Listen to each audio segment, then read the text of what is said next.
to Tanez with the Journey of an Entrepreneur, Season 2 on leadership.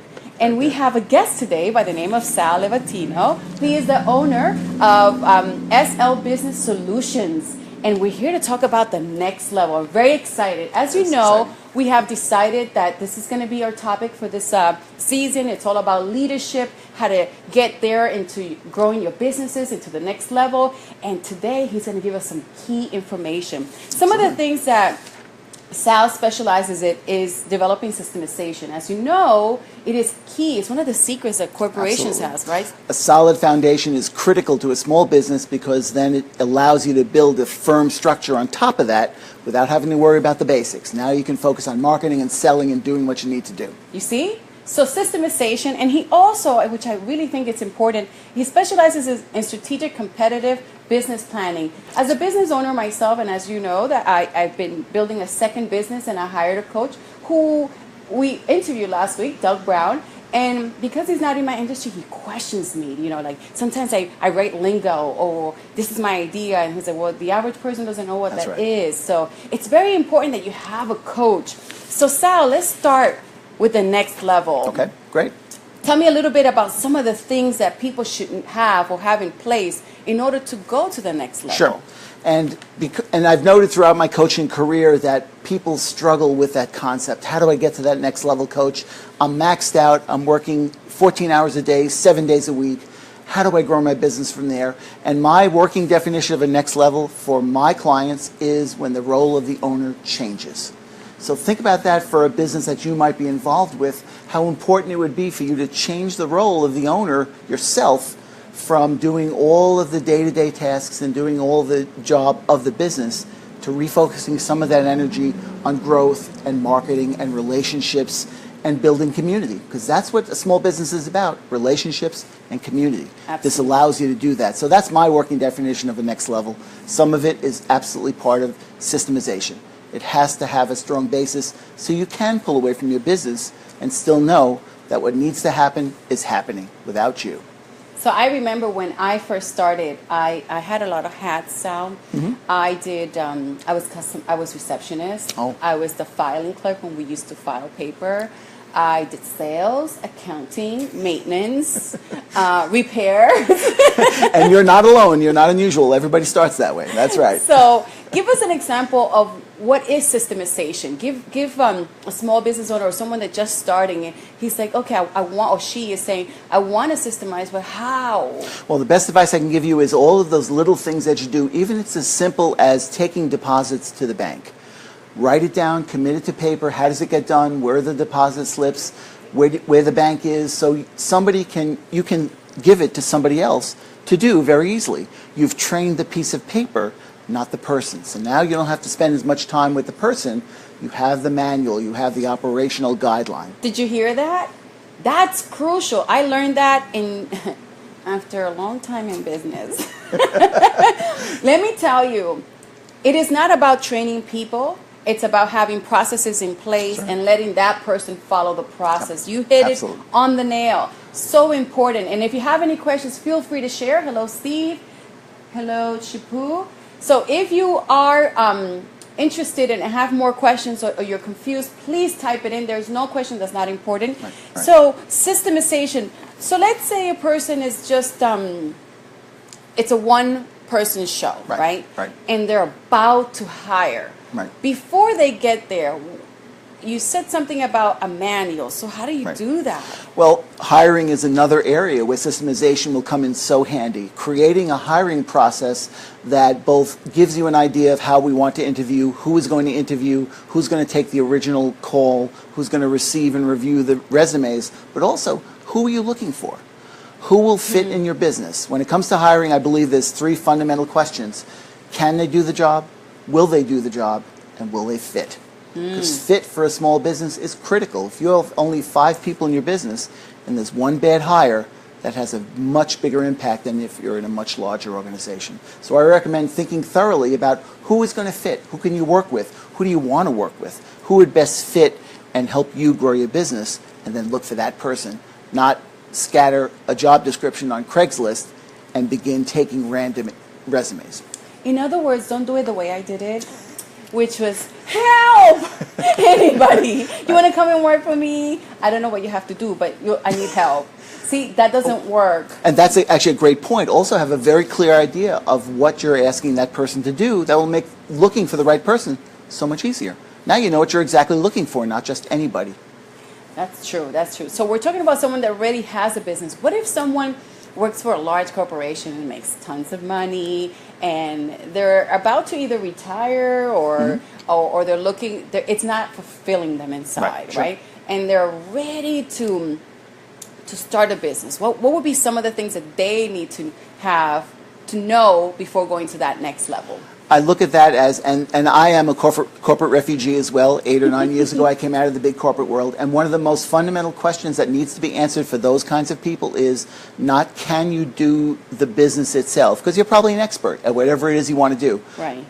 Are you comfortable selling and marketing those services? Which is my favorite. And most people that come out of the big corporate world are not comfortable with selling and marketing because that's not what they typically did. You have accountants, IT people, administrative people, HR people. They know that, but they don't know how to sell it effectively and market effectively. So that's where I would focus. That would be my recommendation for those kinds of folks. Yeah, and you can also hire a salesperson if you're uncomfortable, right? That's exactly right. But then you have to know what are the qualities of that salesperson. And you also have to know how to manage a sales team, which is also a challenge. They're out of control. Just a little bit. Yeah, that's right. So, Sal, but tell me a little bit more about you, because you said you were a corporation refugee. Tell us a little bit more about that. Well, I spent 30 years in the big corporate world with a variety of industries and corporations. I also was on the finance side primarily, but also doing internal consulting, audit, project management kinds of work. So eight and a half years ago, I decided I wanted to focus some of those tools and techniques I learned from large corporations and bring it to bear on smaller organizations. Because small business is where the needs are. Most small business owners are starved for resources and guidance. And most importantly, they're starved for how do I get this implemented, coach? I don't know how to do it. I know what I need to do. I don't have the time. You don't have the time. So, okay, so we talked about the guy or the woman that wants to leave corporate and start their own business, and you've made some good points. Sales, everybody needs to sell. Honey, there is no business without sales. Absolutely. The minute you make the sale, everybody else has work. That's right. And if you're the only person in the company, then you have work. Otherwise, there's no work. So That's right. Sales ability is crucial. And if you could afford to hire someone, then hire someone. Yep. But it's really, you should have that little bit of ability, or go get trained for that. Right. And marketing, if nobody knows who you are, where you are, they're not going to get to you. So that's important. So we have the corporate person who's going to start a business, or someone from everyday life who wants to start a business. How about that business that's been running for 10 years? Right. It seems to be going okay. What are the things that you say to that person, say, you need to go to the next level, but what are some of the things? The first thing in that case would be to, what does the next level mean to that individual? Because sometimes it's more money, sometimes it's more time with family, sometimes it's having time to do outside projects. Perhaps they have a religious idea or another kind of business idea that they want to pursue, but they simply don't have the bandwidth to do it. Right. So that might be the next level for that individual. Based on whatever that preference is, we can figure out what's going on now, what's holding them back from being able to do it, and move forward on that next level. 9 times out of 10, it still involves changing the role of that individual within the organization so they have more time to pursue these other things. Perhaps it's hiring, perhaps it's better training of existing employees, perhaps it's more systemization. There's too much manual effort going on, and they're waiting for the owner to tell them what to do. That's not a great model. That's not a good model. And great leaders empower your team, because if you prepare your team pretty well and you have systems in place and processes in place, they can make a decision and it'll be a good one. Yep. Now, if the staff doesn't have a manual, there's no processes, there's no training in critical thinking and how to make a decision, then the owner always has to be involved. Yep. And then instead of having that freedom that you left corporate for, Right. you are now what? Enslaved. That's right. You have a job and you don't own a business. And you know what? It's important to build a business because it's more what? More freedom, more flexibility, more rewarding, and You also can more sell. valuable when you ultimately leave your business. Everybody's going to leave their business. You have to decide how you want to do it. Do you want to get maximum value, or do you want to have to stay in your business an extra 5 years to transition? Yeah.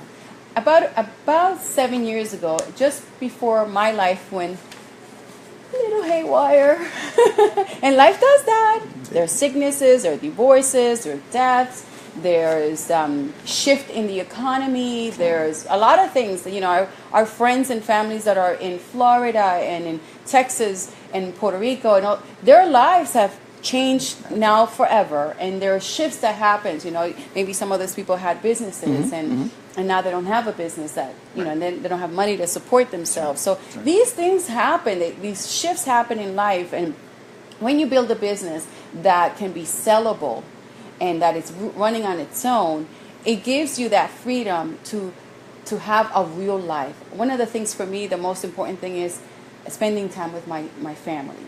You know, especially now that I'm down to the last son. I have 3 boys, and the oldest, they left. They leave, by the way. And they don't call that much either. So I am trying to grasp every second with my youngest son. So about 7 years ago, someone gave me a book called The E-Myth. Actually, no, it's now 10 years. Yes, 10 years ago, he gave me the book, The E-Myth, in 2007. And I built an infrastructure that gave me the freedom. And this is what, you know, you're talking about. Going to the next level, there has to be some kind of foundation. Right. Yes. Now, what do you, in your experience of dealing with people, some of the things that you see, is there reluctancy? Is there lack of knowledge? What's the issues that you confront? Most people are afraid of change in general. And it doesn't matter if your previous experience was unsuccessful or successful. People still resist change because it's just easier and more comfortable to do what I've always done. And it's that analogy of banging your head against a stone wall. When you finally stop, it feels so good. Yeah, it does. But you have to get people to that mindset, and that's my role, to get them to make sure that they're willing to entertain a little bit of change. Let's try something, we'll measure it, we'll test it. If it works, we'll do more of it. And that's how you begin to get people over that resistance. Trust is another one. Trust is huge. Trust is huge. Trust. And that people are afraid of giving up control because they haven't trained their employees properly, so they think they're going to go off and do whatever they want to do. That's why the systems and the training is so important. So you have assurance that you can manage your employees without being present every single second of every day. Yeah, imagine if I had to be here every day. I wouldn't network. I wouldn't do speaking engagements. Exactly. I wouldn't do this kind of thing. follow up. I wouldn't That's be right. able to do this. That's right. There's so much that you can do and you can grow if you have systems in place. So That's right. give us some of the. You used as an example, even like when you're hiring, and you also talked about, you know, deposit slips. Right. Give us something else, maybe in sales. Sure. And I'd like to point out also that everybody has process and system in their business. They may not be very good, they may not be what you want, but they exist. Yeah. So your job is to make them more efficient and optimal so that you can get the most out of your business. So in the sales part of it, well, usually people need help with overcoming fear of sales. Whether you do telemarketing, whether you're doing direct sales door to door, whatever your sales methodology is, and it'll be different for every business, Everybody, you have to not be afraid of talking about money, of using a process that will systematically move somebody from prospect to client. Yeah. And I can using see that. those processes, and we all have them. Yeah. They might not be good, they might not be serving your business, Right. but you need those processes. A key metric for this is what I'll call conversion rate. How many of your prospects that you have in your CRM somewhere actually become paying customers? And for those that don't have a CRM, that is a filing system in the computer. You have a whole program where all your clients are there. Some people, I think, are still filing with paper. Yes, they are. You might want to try a CRM where you can scan your documents, create a file for the client, write notes. And you know why it's better? Because when you're not in the office, most of these programs, you can read it from anywhere. Sure. It's very transferable to on your laptop, on your phone. But most importantly, your staff can service them. Absolutely. And take care of them. So creating stuff that it's you said a conversion rate. Yep. And conversion rate is, let's say you see 10 clients and you get 5 appointments and you sold 2. Right. So your conversion rate is 20%. 20%. That's right. So, And some great pointers to raise conversion rate are very simple. Have very clear objectives for each interaction with a prospect. What are you trying to accomplish? Don't leave it until you've accomplished your mission and you've also set what the next step is. So schedule an appointment. You know who does this great? Doctors, dentists. You can't walk out of a dentist's office without scheduling the next appointment. The reason they're doing that is because they want you back. you know, and spas, they get you back. They get you back. People have learned that lesson. It raises the likelihood that you will get a repeat business. That's right. So the next level for someone, it might be that they're selling at a 20% rate and they want to go up to maybe 50%. Right. And, you know, in my office, we have a 75% closing ratio. Excellent. And sometimes a little bit higher. But the reason we have it is because we really pre-qualify our clients. Yes, you know, when they're on the phone, we know who is our client and who That's right. isn't. And we politely say no. That's right. It's okay. That's okay to say no. And you've done a lot of the upfront work about knowing who exactly you want to serve, who you can best serve, and go after only those people. That automatically raises conversion rate. So that's an excellent technique. So we talked about a couple of things in next level. We talked about that person who's in corporate America, who's trying to start their own business, and he gave some key elements. Do you have the ability to sell, and can you market? Because those are two crucial abilities that a leader starting a business should have. That's right. The other one, we talked about that who is a solopreneur and now has to hire, having those questions in place, right? Knowing who you want. Pre-qualifying, making sure that they are, what did you say, 3 things? Can they do the job? Will they do the job? And will they fit? That's most important in a small business. Now, to know how they fit, you have to have some pre-qualifications that you've created for yourself. That's exactly right. In my office, I'm willing to take someone without experience. I'm willing to have a little mini me, convert them into me. But what's most important is core values, hunger. I like people that just want to work. You know, they have a need. They have a desire to learn, to grow. And that you'll get me every time. So if you ever interview with me, show me that side and you'll probably get in. So passion is really important. You know that that's important for you and your business. For me. Knowing that is so powerful. Now you can eliminate a lot of the people that you know are not going to fit and focus on the few that might. Yeah, I don't, you know, and nothing wrong with passive, easygoing people. They're wonderful. They could probably work in IT or accounting department. Accounting. Yeah, I can hire you for that. But if you're going to be in sales or customer service or my receptionist, you have to have some oomph. You have to otherwise, enthusiasm, passion. You got to go get it. That's right. I love that. I love it because that's the way I am. So then we talked about some of the processes they have to put in a manual. Yes, and it goes. Nothing is too trivial. If you figure out how a paper goes from desk A to desk B to desk C, write it down. Not only does it give you a training tool, it also gives you an opportunity to improve that process. If it's not written down, there's no guarantee it's going to be consistently done the way you want it to do. Because as a business owner, you have the right to have your business conducted in the way you want. Wow. That's true. It's amazing. How powerful is that?